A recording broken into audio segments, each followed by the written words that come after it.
Leviticus 13.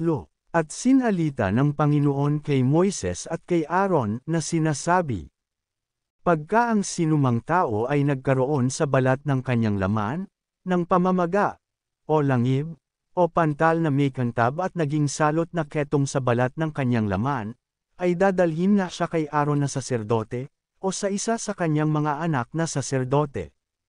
At titingnan ng saserdote ang tila salot na nasa balat ng kanyang laman, at kung ang balahibo sa tila salot ay pumuti, at makitang ang sugat ay malalim kay sa balat ng kanyang laman, ay salot na ketong nga, at siya'y mamasdan ng saserdote at ipakikilala siyang karumal-dumal. At kung ang pantal na may kantab ay maputi sa balat ng kanyang laman, at makitang hindi malalim kay sa balat, at ang balahibo niyaon ay hindi pumuti, ay kukulungin ng saserdote ang may tila salot na 7 araw. At titingnan siya ng saserdote sa ika-7 araw, at, narito, kung makitang ang tila salot ay tumigil, at hindi kumalat ang tila salot sa balat, ay kukulungin uli siya ng saserdote na 7 araw. At titingnan siya uli ng saserdote sa ika-7 araw, at, narito, kung makitang ang tila salot ay namutla, at ang tila salot ay hindi kumalat sa balat, ay ipakikilalang malinis siya ng saserdote, langib yaon, at kanyang lalakban ang kanyang suot, at magiging malinis. Datapwat kung ang langib ay kumakalat sa balat, pagkatapos na siya'y makapakita sa saserdote upang siya'y linisin, ay pakikita siya uli sa saserdote. At titingnan siya ng saserdote, at, narito, kung ang langib ay kumakalat sa balat, ay ipakikilala ng saserdote na karumal-dumal, ketong nga yaon. Pagka nagkaroon ng tila salot na ketong ang sinumang tao, ay dadalhin siya sa saserdote. At titingnan siya ng saserdote, at, narito, kung makitang may pamamaga na maputi sa balat, na pumuti ang balahibo, at may matigas na lamang buhay sa pamamaga, ay malaong ketong nga sa balat ng kanyang laman, at ipakikilala ng saserdote na siya'y karumal-dumal, hindi siya kukulungin, sapagkat siya'y karumal-dumal. At kung kumalat ang ketong sa balat, at matakpan ng ketong ang buong balat ng may tila salot, mula sa ulo hanggang sa kanyang mga paa, sa buong maaabot ng paningin ng saserdote. At titingnan nga siya ng saserdote, at, narito, kung makitang ang ketong ay kumalat sa buong laman niya, ay ipakikilalang malinis ang may tila salot, pumuting lahat, siya'y malinis. Datapwat sa alinmang araw na makitaan siya ng lamang buhay, ay magiging karumal-dumal siya. At titingnan ng saserdote ang lamang buhay, at ipakikilala siyang karumal-dumal, ang lamang buhay ay karumal-dumal, ketong nga. O kung magbago uli ang lamang buhay at pumuti, ay lalapit nga siya sa saserdote. At titingnan siya ng saserdote, at, narito, kung pumuti ang tila salot ay ipakikilalang malinis ng saserdote ang may tila salot, siya'y malinis. At kung magkaroon sa balat ng laman ng isang bukol at gumaling, at humalili sa bukol ay isang pamamaga na maputi, o isang pantal na may kantab, na namumulang puti, ay ipakikita sa saserdote. At titingnan ng saserdote, at, narito, kung makitang tila empas kay sa balat, at ang balahibo niyaon ay tila pumuti, ay ipakikilala ng saserdote na karumal-dumal, salot na ketong yaon, lumitaw sa bukol. Datapwat kung pagtingin ng saserdote, ay makitang walang balahibong puti yaon, o hindi impas man kay sa balat, kung di namutla, ay kukulungin ng saserdote siya na 7 araw. At kung kumalat sa balat, ay ipakikilala ng saserdote na karumal-dumal, salot nga yaon. Ngunit kung ang pantal na may kantab ay tumigil sa kanyang kinaroroonan, at hindi kumalat, ay piklat nga ng bukol, at ipakikilala ng saserdote na malinis siya. O pagka nagkaroon sa balat ng laman, ng paso ng apoy, at ang lamang paso ay naging tila pantal na may kantab, na namumulang puti, o maputi. At titingnan nga ng saserdote, at, narito, kung makitang ang buhok ay pumuti sa pantal na may kantab, at tila man din malalim kay sa balat, ay ketong nga na lumitaw sa paso, at ipakikilala ng saserdote na karumaldumal, salot na ketong nga yaon. Ngunit kung pagtingin ng saserdote, at, narito, kung makitang ang sa pantal na may kantab ay walang balahibong maputi, at hindi impaskay sa balat, kung di namutla, ay kukulungin nga siya ng saserdote na 7 araw. At titingnan siya ng saserdote sa ika-7 araw, kung kumalat sa balat, ay ipakikilala ng saserdote na karumaldumal, salot na ketong nga yaon. At kung ang pantal na may kantab ay tumigil sa kanyang kinaroroonan at hindi kumalat sa balat, kung di pamatla, ay pamamaga ng paso yaon, at ipakikilala ng saserdote na malinis, sapagkat piklat ng paso yaon. At kung ang sinumang lalaki o babae ay mayroong tila salot sa ulo o sa baba, ay titingnan nga ng saserdote ang tila salot, at, narito, kung makitang tila malalim kaysa balat, at yaoy may buhok na naninilaw na manipis, ay ipakikilala ng saserdote na karumaldumal, tina nga, ketong nga yaon sa ulo o sa baba.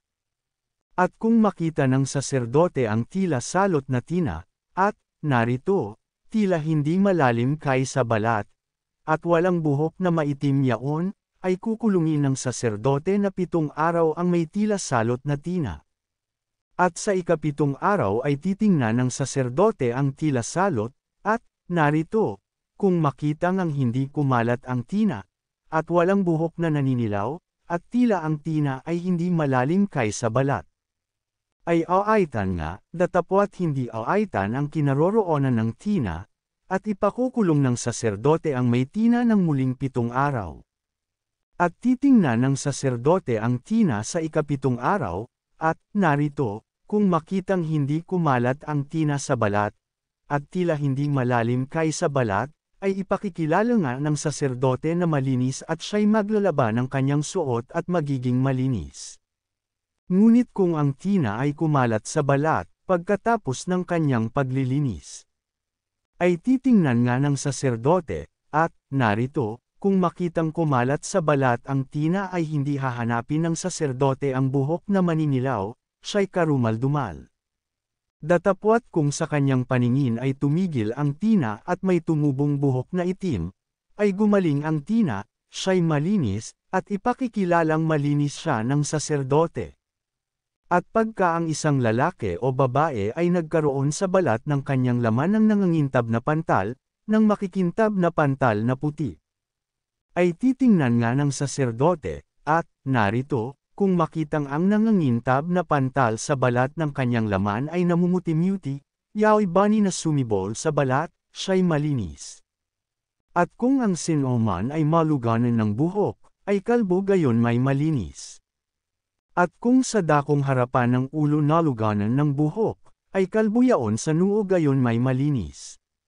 Datapwat kung sa kakalbuhan, sa ulo o sa noo ay magkaroon ng tila salot ng namumulang maputi, ay ketong na sumibol sa kanyang kakalbuhan ng ulo o sa kanyang kakalbuhan ng noo. Kung magkagayoy titingnan siya ng saserdote, at, narito, kung ang pamamaga ng tila salot ay namumula-mula ng maputi sa kanyang kakalbuhan ng ulo o sa kanyang kakalbuhan ng noo, gaya ng anyo ng ketong sa balat ng kanyang laman, ay ketungin siya, siya'y karumaldumal. Ipakikilala siya ng saserdote na tunay na karumaldumal, nasa kanyang ulo ang salot niya. At pupunitan ng may ketong na kinaroroonan ng salot, ang kanyang mga suot at ang buhok ng kanyang ulo ay ilulugay, at siya'y magtatakip ng kanyang nguso, at maghihihiyaw. Karumaldumal, karumaldumal. Sa buong panahong siya'y karoonan ng salot, ay magiging karumaldumal, siya'y karumaldumal, siya'y tatahang bukod, sa labas ng kampamento malalagay ang kanyang tahanan. Ang suot na kinaroroonan ng ketong, maging kasuutang balahibo ng tupa o kasuutang lino. Maging nasa paayon o maging nasa paalang, ng lino o ng balahibo ng tupa, maging sa balat o sa alinmang yaring balat. Kung ang tila salot ay name-mered o namumula sa kasuotan, o sa balat, maging sa paayon, o maging sa paalang, o sa alinmang kasangkapang balat, ay salot na ketong nga at ipakikita sa saserdote. At titingnan ng saserdote ang tila salot, at ay patatago ng 7 araw ang bagay na may tila salot. At titingnan ang bagay na may tila salot, sa ika-7 araw, kung kumalat ang tila salot sa kasuotan, maging sa paayon, o sa paalang, o sa balat, o alin mang ginagawa sa balat, ay ketong nangumangatngat ang gayon tila salot, yaoy karumal-dumal. At kanyang susunugan ang kasuotan, maging paayon, at maging paalang ng balahibo ng tupa o lino o sa alinmang kasangkapang balat na kinaroroonan ng salot, sapagkat yaoy ketong nangumangatngat, yaoy susunugan sa apoy. At kung pagtingin ng saserdote, at, narito, kung makita ngang hindi kumalat ang salot sa kasuotan, maging sa paayon man, o sa paalang man, o sa alinmang kasangkapang balat, ay palalabhan nga ng saserdote yaong kinaroroonan ng salot, at ay patatago pa ng 7 araw. At titingnan ng saserdote ang bagay na may salot, pagkatapos na malaban, at, narito, kung makitang ang salot ay hindi nagbago ang kulay, at hindi kumalat ang salot, yaoy karumal-dumal, susunugan mo sa apoy, isangat-ngat nga, maging ang nanisnas ay nasa karayagan o nasa kabaligtaran. At kung pagtingin ng saserdote, at, narito, kung makita ngang namutla ang dakong may salot pagkatapos na malaban, ay hahapakan sa kasuotan, o sa balat, o sa paayon, o sa paalang. At kung muling lumitaw sa kasuotang yaon, maging sa paayon, o sa paalang, o sa alin mangyari sa balat, ay muling sumisibol, susunugan mo sa apoy yaong kinaroroonan ng salot. At ang kasuotan, maging sa paayon, o sa paalang, o sa alin mangyari sa balat, na iyong labhan, at maalis ang salot, ay lalakban ng ikalawa, at magiging malinis. Ito ang kautusan tungkol sa salot na ketong sa kasuotang balahibo ng tupa o lino, maging sa paayon, o sa paalang, o sa alin mangyari sa balat, upang ipakilalang malinis, o upang ipakilalang karumal-dumal.